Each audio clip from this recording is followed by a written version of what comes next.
Ma, top 3 po ako sa school namin. Oh, ano ngayon? Top 3? Nasa ibaba pa rin yan. Kung gusto mo maging proud ako sa'yo, maging kagaya ka sa kuya mo. Sige po, ma.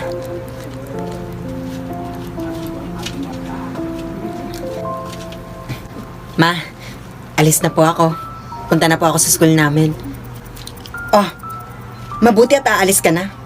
Pumasok ka ng pumasok para madagdagan yung kaalaman mo at maging top 1 ka kagaya ng kuya mo.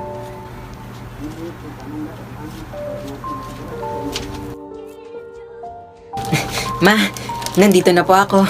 May pasalubong po ako para sa inyo. Oh anak, kaya top 1 ka palagi? Lechon ang ulam mo. Oh, andito ka na pala. Merong patis at itlog dun. Ulamin mo. Sige po, ma. Busog pa naman po ako.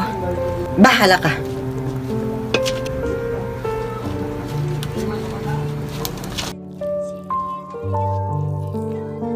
Announcing na. Our top 1 in Quiz B, Rave Saison. Yes, top 1. Okay, and our top 1 in debate is Sana ako pa rin. Susan Watashi. Okay lang yun. Kaysa wala akong nakuhang top.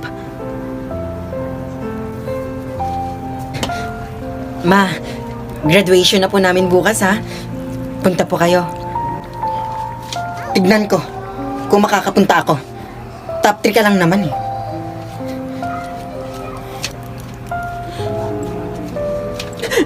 Sir, may iba pa po bang paraan para maging valedictorian po ako? Raves, meron pa namang isang solusyon. Sige po sir, gagawin ko po para maging proud po yung mama ko sa akin.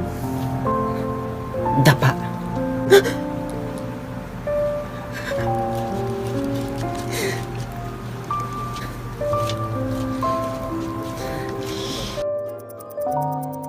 Ma, asa na po kayo? Our valedictorian this year is Rave Saison. Thank you po. Thank you po. Thank you. Ma, sana maging proud na kayo sa akin. Anak, pasensya na.